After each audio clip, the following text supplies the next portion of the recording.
It's not easy to make a good watch.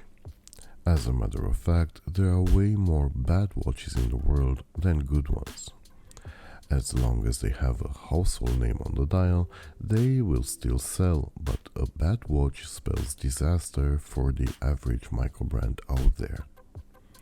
And that's one of the reasons why slowly but surely the creativity that once characterized independent watchmaking gave way to vanilla divers and integrated bracelet copies of whatever design is in fashion at the moment. Coming back to why a watch could turn out to be bad, beyond its execution, there are two main reasons.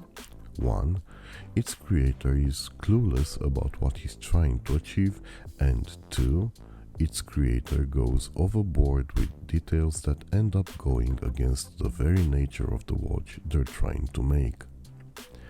While this watch is purposeful, it walks a tightrope between a thoughtful approach and a few details that clash with its personality.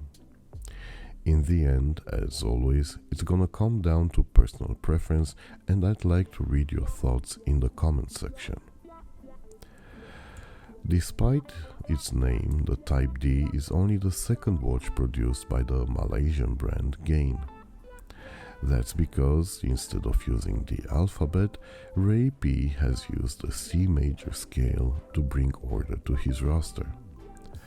The Type C was launched a couple of years ago to critical acclaim from titans such as Watchfinder or Fratello, and represented an industrial approach to the watchmaking, in stark contrast to the 70s inspired dual crowns that were all the rage at the moment. The thinking behind the Type D seems to have been taking that concept, peeling off chunks, not layers, and adding in some jazz. The frugality lies there in plain sight.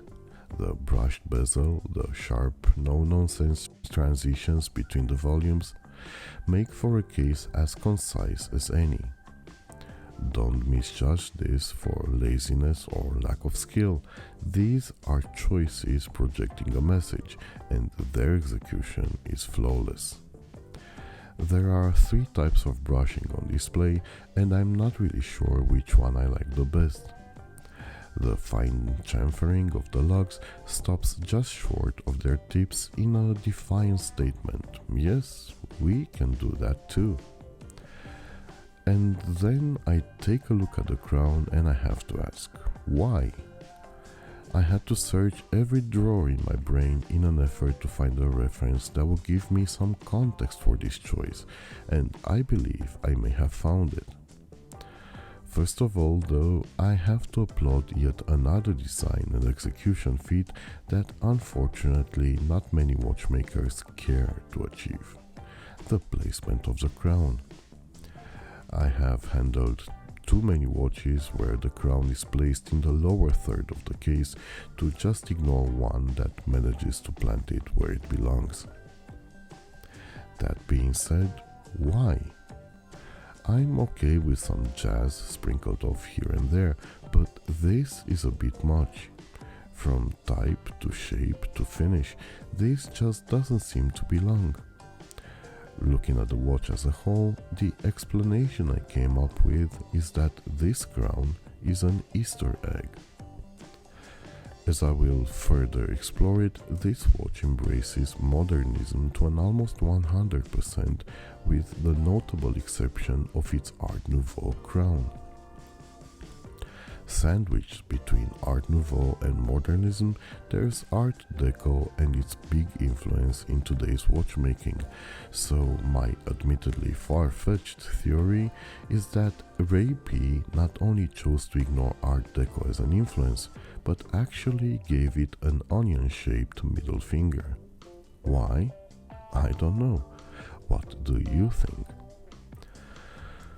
Moving on to the dial, a lot of interesting choices as well, keeping up with the game of contrast the Malaysian artist is playing.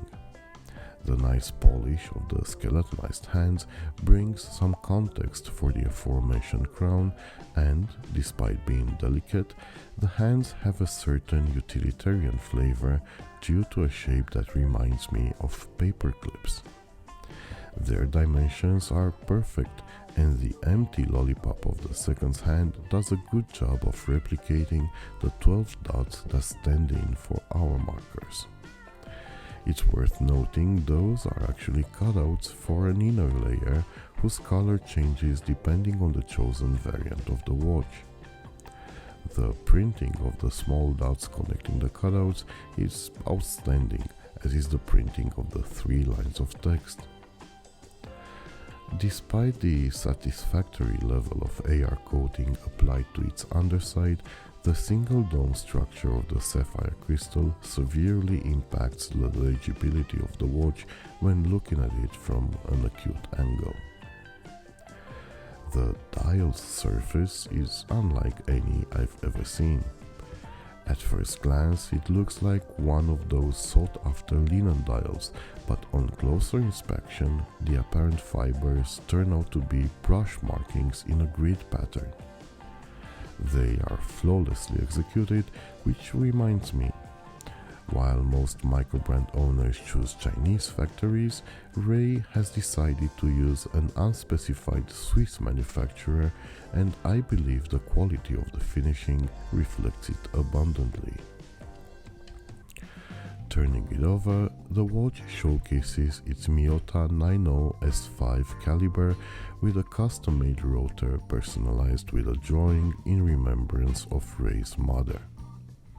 Despite the skewed case back, this watch is only rated for 50 meters of water resistance due to the push-pull crown. I really don't like the strap the watch comes with. Don't get me wrong, the quality is excellent, but it's twice as thick as it should be. The suede clashes with the texture and the design of the watch, the buckle is comically oversized, and the floating keeper is meh at best. I took it off immediately, and once again I took advantage of the 20mm straps in my collection to, dare I say, fantastic outcomes, especially the Wise FKM one.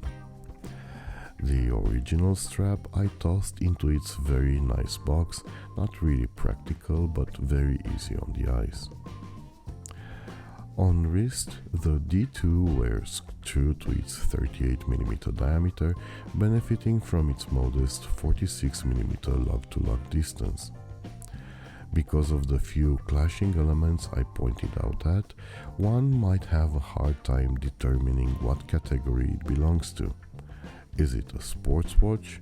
Is it rather a dress timepiece? But when did labeling everything turn out to be a great idea? Beyond personal taste, my role here is to give you feedback on how well a watch is built and how it feels wearing it. So if you like the watch, let me assure you it is a very well made timepiece. Well, except for the strap. That strap is bad. You can find more info on the D2 by following the link in the description. As this is the first video upload after reaching 1000 subscribers, I want to thank this fine community for helping me reach that milestone. Thank you.